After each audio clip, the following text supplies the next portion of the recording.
गणेश चतुर्थी यानी संकट चौथ, माघ महीने की संकट चौथ व्रत कथा और माघ मातम की व्रत कथा।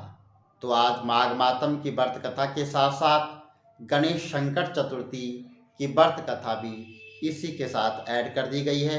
तो आप सभी लोग जो है भगवान गणेश और माघ मातम की दोनों कथा सुने। जय श्री राम।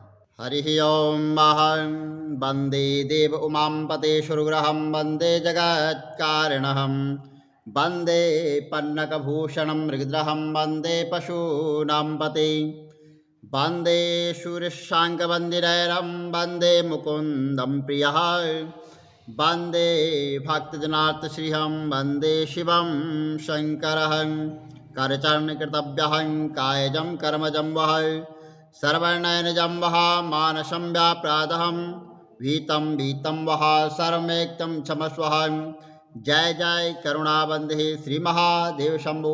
नमः शंकर भगवान की जय, विष्णु भगवान की जय, माघ मातम की जय।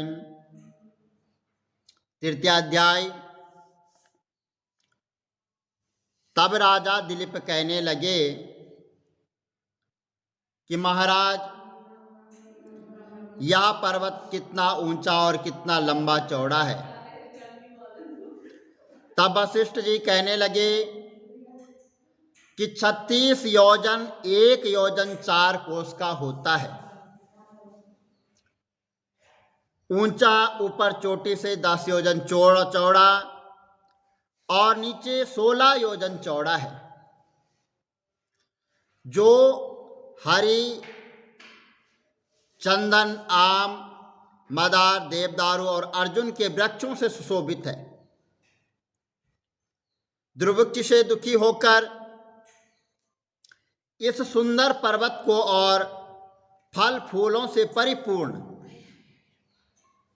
देखकर जो है भृगु ऋषि वहीं रहने लग गए और वहां पर कंदराओं, वनों और उपवनों में बहुत दिनों तक जो है तप करने लग गए। इस प्रकार जब भृगु ऋषि वहां पर अपने आश्रम पर रह रहे थे तो एक विद्याधर अपनी पत्नी सहित उत्तरा वहां अत्यंत दुखी थे। उन्होंने भृगु ऋषि को प्रणाम किया और ऋषि ने बड़े मीठे स्वर में उनसे कहा कि हे विद्याधर, तुम बड़े दुखी दिखाई देते हो, इसका क्या कारण है? तब विद्याधर कहने लगा कि महाराज, पुण्य के फल को पाकर, स्वर्ग पाकर तथा देव तुल्य शरीर पाकर भी मेरा मुख व्याघ्र जैसे है। यही कारण मेरे दुख और अशांति का है। न जाने किस पाप का फल मेरे चित्त की व्याकुलता का दूसरा कारण भी सुनिए। यह मेरी पत्नी अति रूपवती व मीठा वचन बोलने वाली, नाचते और गाने की कला में अति प्रवीण और शुद्ध चित्त वाली, 7 सुरों वाली, वीणा को बजाने वाली, जिसने अपने कंठ से गाकर नारद जी को जो है प्रसन्न किया, नाना स्वरों के नाद से वीणा बजाकर कुबेर को प्रसन्न किया, अनेक प्रकार के नाच ताल में भगवान शंकर को भी अति प्रसन्नता और रोमांचित किया। शील, उदारता तथा रूप यौवन में स्वर्ग की कोई भी अप्सरा इस जैसी नहीं है। यहाँ ऐसी चंद्रमुखी स्त्री और कहाँ मैं व्याघ्र मुख वाला। यही चिंता सदैव मेरे हृदय को जो जलाती रहती है। विद्याधर के ऐसे वचन सुनकर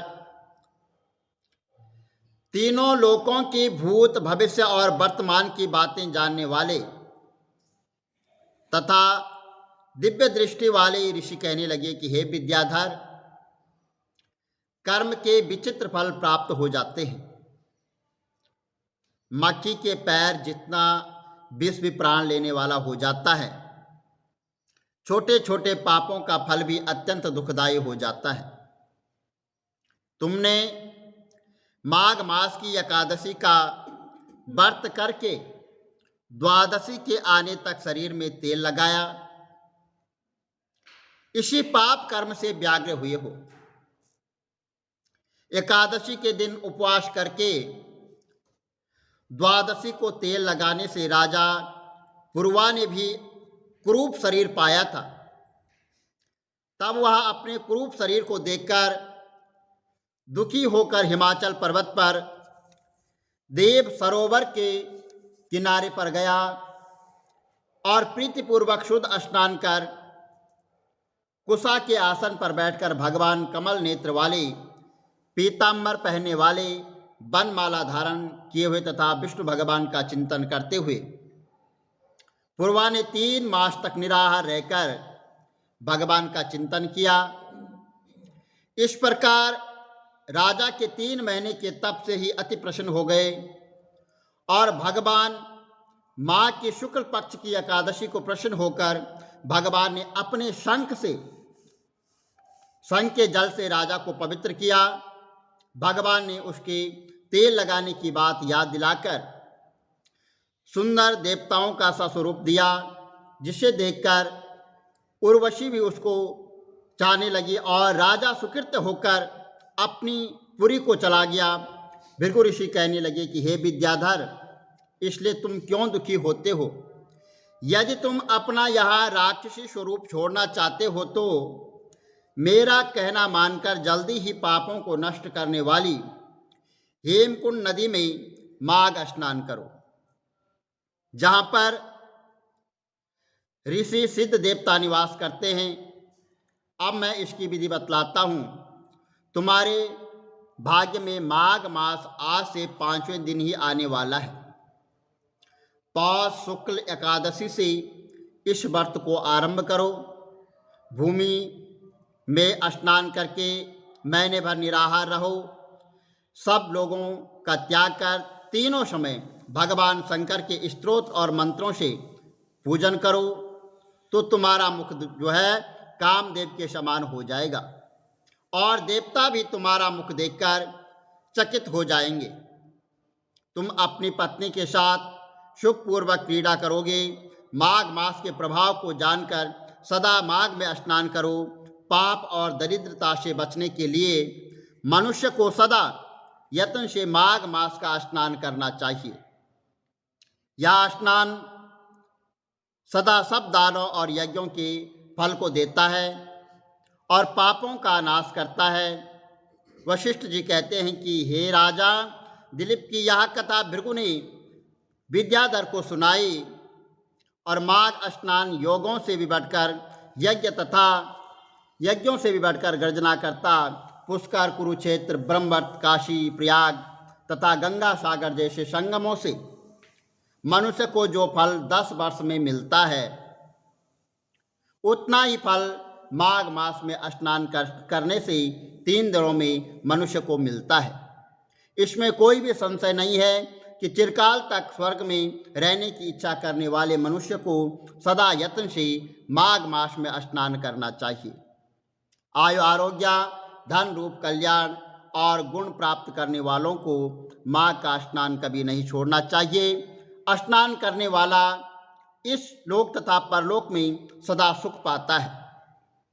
वशिष्ठ जी कहते हैं कि हे दिलीप, भृगु जी के यह वचन सुनकर वह विद्याधर अपनी स्त्री सहित उसी स्थान पर पर्वत के झरने में माघ मास का स्नान करता रहा और उसके प्रभाव से उसका मुख देव सदृश हो गया और वह मणिग्रीव पर्वत पर आनंद से रहने लगा।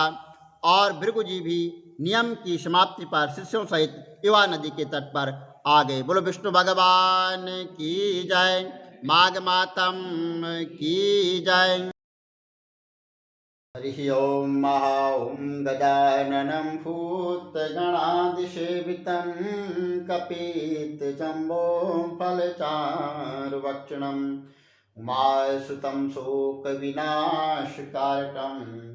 नमामि विघ्नेश्वर पाद पंकजः। गणपति गणेश भगवान की जय। राम राम, जय श्री राम। आप सभी भक्तों को राम राम। तो आज संकट चौथ है, माघ के महीने की संकट चौथ है, जिसमें जो है भगवान गणेश की जो है कथा मैं आप सभी लोगों को सुनाने जा रहा हूँ। तो आप सभी लोग भगवान गणेश का स्मरण करके कथा सुने। बोलो गणपति गणेश भगवान की जय। पार्वती ने पूछा, हे पुत्र, माघ के महीने में किस गणेश की पूजा करनी चाहिए? उस दिन पूजा में किस चीज का भोग लगाना चाहिए और किस प्रकार का आहार लेना चाहिए, इसे विस्तार पूर्वक बतलाने का अनुग्रह करें। तो भगवान गणेश जी ने उत्तर दिया, हे माता, माघ मास में भालचंद्र नामक गणेश जी की पूजा करनी चाहिए। और हे माता, इस दिन तिल के 10 लड्डू बनाएं, 5 लड्डू जो है देवताओं को अर्पित करें और बाकी बचे 5 लड्डू जो है ब्राह्मण को दान कर दें और साथ ही ब्राह्मण की श्रद्धा पूर्वक जो है पूजा करें और उन्हें दक्षिणा दें। इसके बाद स्वयं भी जो है तिल के 10 लड्डुओं का भोजन करें। इसके बारे में मैं आपको राजा हरिश्चंद्र की कथा सुनाता हूं। सतयुग में हरिश्चंद्र नामक एक यशस्वी राजा हुए थे। वह क्षत्रिय धर्मी, चतुर, सज्जन स्वभाव, सत्यवक्ता और विद्वान ब्राह्मणों के आराधक थे। हे देवी, उनके राज्य में अधर्म का नाम तक नहीं था। कोई व्यक्ति गरीब, लूला, लंगड़ा अथवा दुखी न था। सभी व्यक्ति जो है रोग रहित एवं चिरायु यानी लंबी आयु वाले होते थे। उनके राज्य में ऋषि नामक एक तपस्वी ब्राह्मण रहते थे। एक पुत्र को प्राप्त करने के पश्चात उनका स्वर्गवास हो गया। पुत्र का पालन पोषण उनकी धर्मपत्नी करने लग गई। भिक्षा मांगकर वह विधवा ब्राह्मणी पुत्र का भरण पोषण करती थी। उस ब्राह्मणी ने माघ महीने की संकट चतुर्थी का व्रत किया। सदैव जो है गोबर से गणपति जी की मूर्ति बनाकर उसका पूजन किया करती थी और हे माता, भिक्षा मांगकर ही उसने तिल के जो है 10 लड्डू बनाए और इसी के माध्यम में उसका पुत्र गणेश जी की प्रतिमा को अपने गले में बांधकर कहीं खेलने चला गया। तब तक चंडाल कुमार ने उस ब्राह्मणी के 5 साल के बालक को जबरदस्ती पकड़कर अपने आव में बैठाकर और उसे बंद कर दिया और मिट्टी के बर्तनों को पकाने हेतु उसमें अग्नि दे दी, यानी अग्नि जला दी।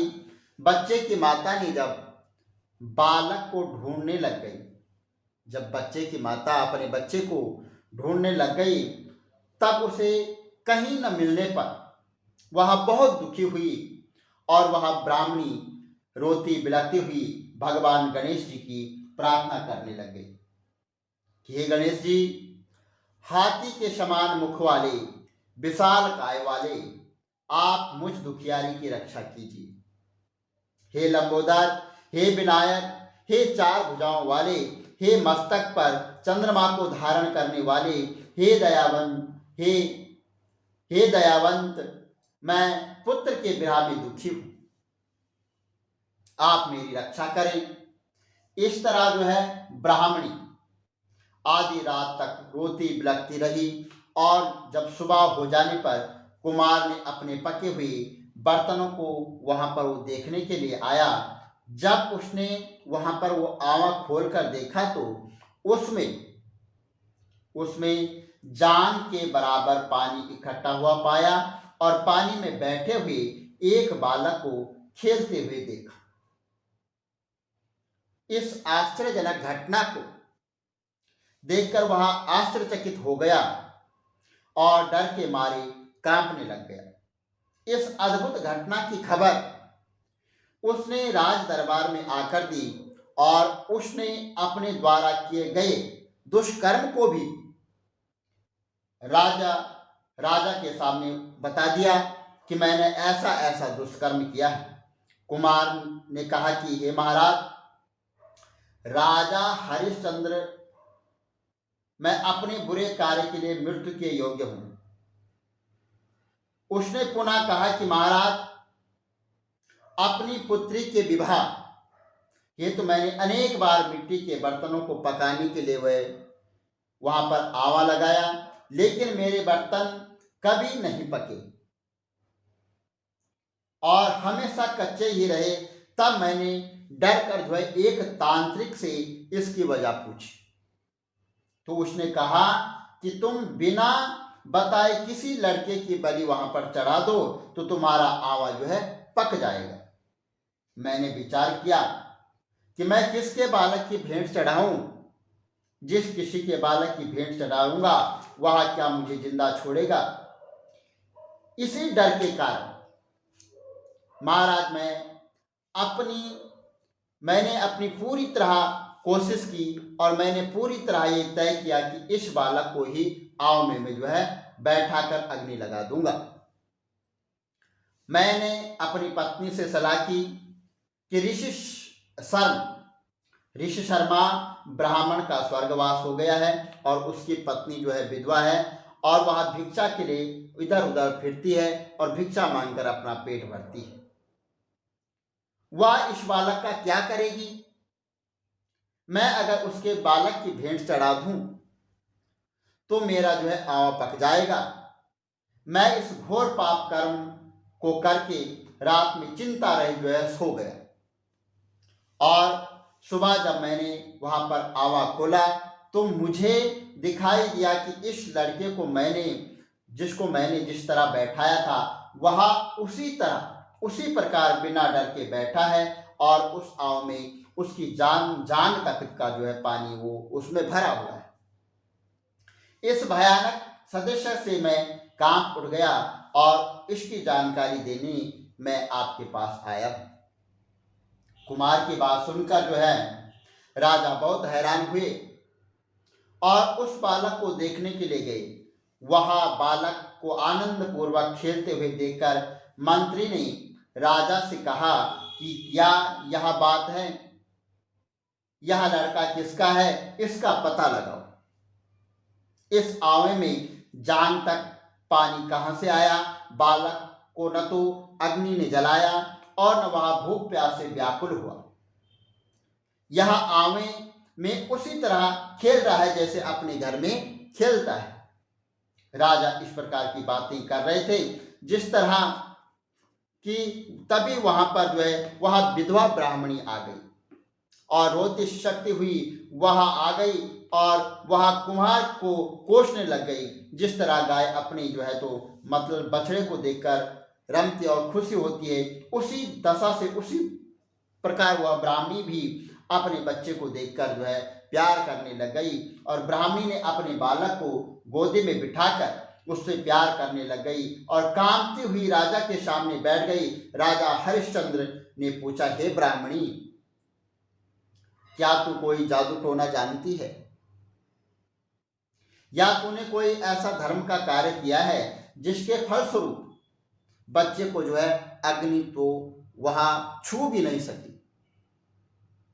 राजा के ऐसे कहने पर ब्राह्मणी बोली कि हे महाराज, मैं तो कोई जादू टोना नहीं जानती हूं और मैं कोई तपस्या योग्य आदि की विधि जानती हूं। हे महाराज, मैं तो संकट नाशक गणेश चतुर्थी का व्रत करती हूं और व्रत के प्रभाव से मेरा पुत्र जो है जीवित बच गया है।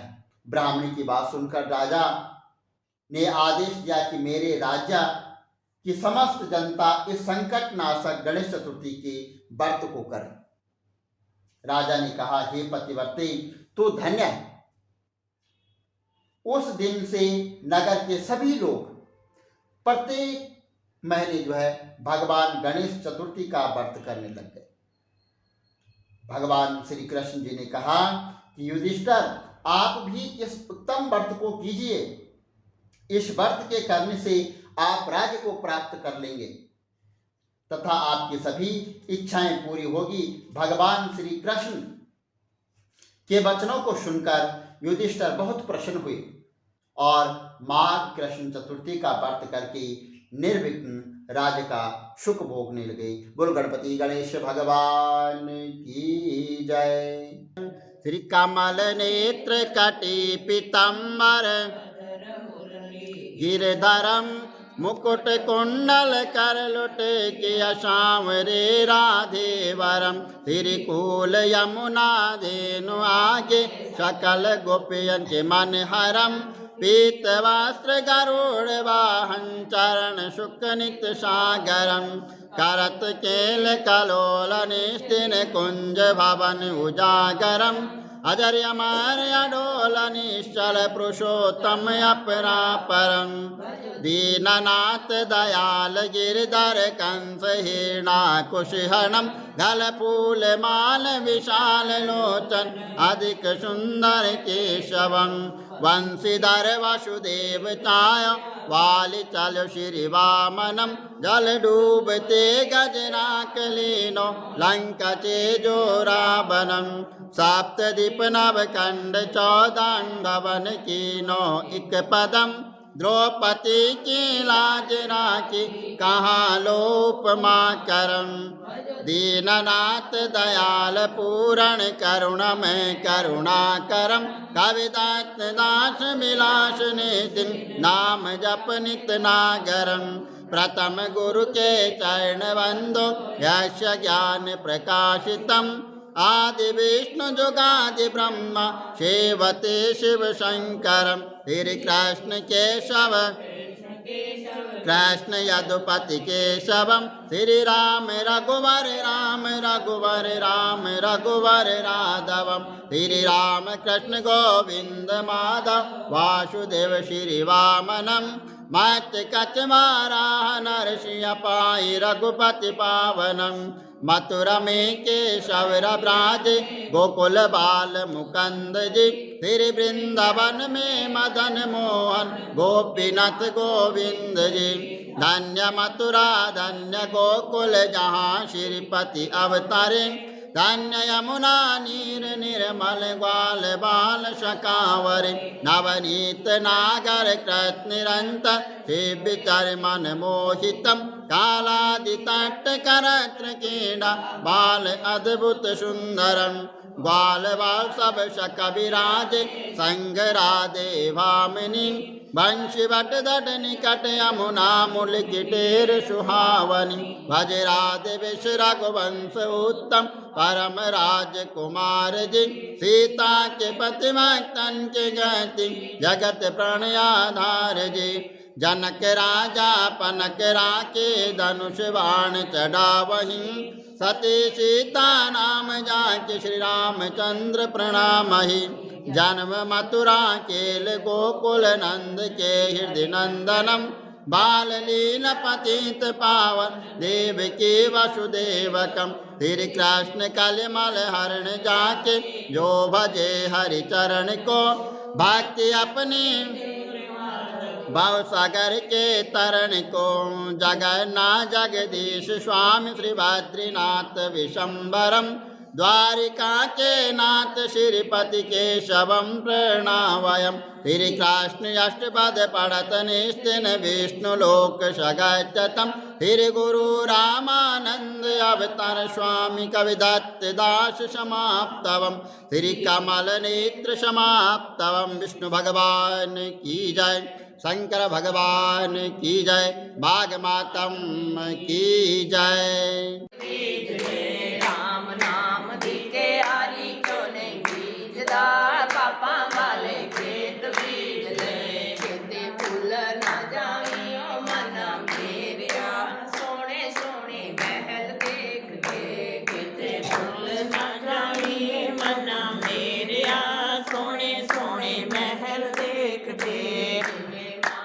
सानू पुत्र प्यारे।